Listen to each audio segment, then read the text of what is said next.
The first question that has been asked is, what are the different types of loans, different types of debts, and which types are zakat due on? So the other day we talked about when a person is in debt.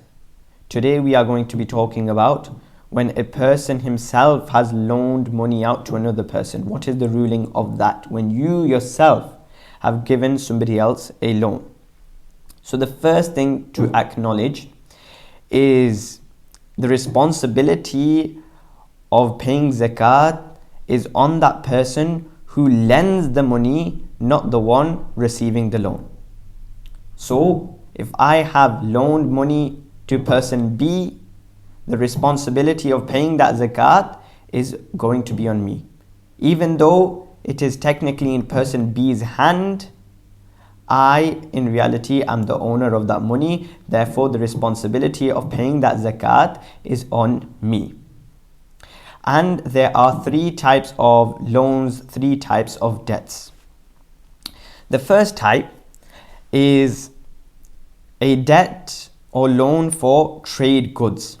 So, for example, person A buys something from you on credit. I'll pay you back later. So the ruling of this would be that zakat will become necessary at the time of transaction. You will have to pay zakat on that money. You will include it in your calculations. However, the time of giving this zakat becomes necessary upon receiving the loan back. So you will include that loan money in your calculations, but it is not necessary for you to actually give that zakat until you receive the actual loan back. And if the debt is received all at once, even if it is after a few years, then the zakat for all the years must be paid together. So for example, Zayd loans Bakr £1,000 and Bakr pays him back after 5 years.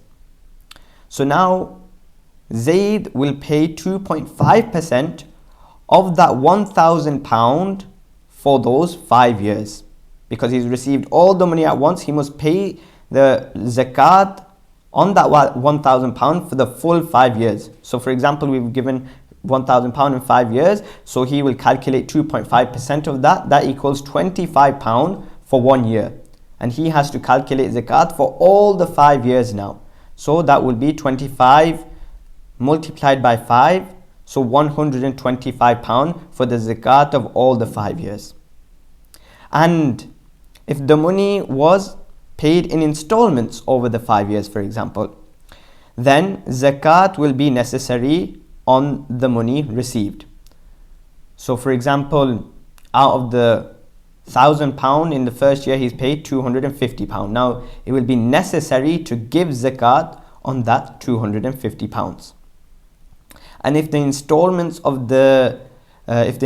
paid are less than 1/5 of the nisab of zakat, whatever the nisab is at the time on your zakat anniversary date, then zakat will not be necessary immediately. So that is the first type of loan, a debt for trade goods. So when you sold something that was for business purposes.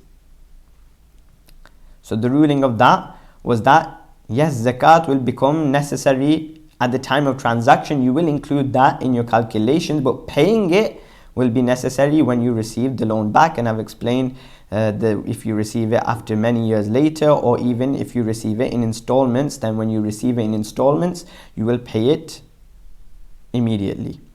The second debt is, or the second loan, is that one where money is outstanding from the price of goods sold, such goods that were not intended for trade. So the first type was trade, and this one is where it was not intended for trade. So for example, I have a phone and I sell it, and you say that I will pay you back in a few weeks, a few months.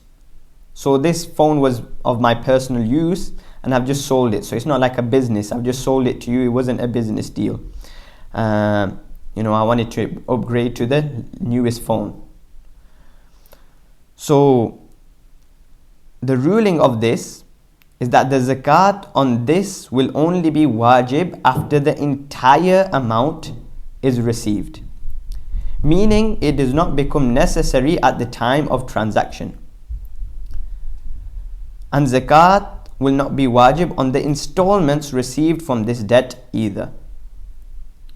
So for example, I have my iPhone 10 and I've sold it, and you said I will pay you back in 2 weeks, and it was £1,000. So now zakat is not necessary on that £1,000 until the entire amount is received. So even if you received that £1,000 in installments, £250, it will not be necessary on that until you receive the entire amount. The third type of loan is that which is not in result of selling any goods. For example, the meher, the dowry which a husband gives to his wife, or more common example would be wages. SubhanAllah, I was talking to a Mufti Sahib from America a few weeks ago, and he was telling me how he worked in the masjid for over 10 years and his masjid owed him over £50,000 in wages. They didn't pay him and he eventually left. £50,000. So wages that have been earned but not yet received. This falls into the third category. And the ruling of this type is the same as the above type that we mentioned, same as type 2, meaning that the zakat upon this will only be due when the person takes ownership of the entire money and 1 year passes over it. And number 4, that money which you have loaned to someone and the likelihood of being paid back is unlikely. So many people, we will become business partners together, or we are family, loan me some money, and they have loaned them a large amount and they have ate up their wealth. They have not returned that money. So therefore, if you have loaned someone money and the likelihood of being paid back is unlikely, then the ruling will be is that zakat is not wajib on this debt. If this money is recovered somehow, later on somehow it is recovered, you become best friends again, he pays you back somehow, then zakat will be due upon it for the entire period. So for example, for now, let's just say our zakat anniversary date is 1st of Ramadan. You loan somebody £1,000, and he's told you, I'm not going to pay you back. So now you will not calculate that £1,000 in your zakat calculations. But the next year, that person, he's paid you back. Now when your zakat anniversary comes, you will include that £1,000 in that year and for the previous year as well. So that was the types of zakat and the zakat that will be necessary on these type of loans. So there are 3 types: a debt for trade good. The second was that money or that loan where it is in a result of goods which were sold that were not intended for trade. The third was that debt which is not in result for selling any goods. And the fourth, we said, that loan which it is very unlikely you will get paid back.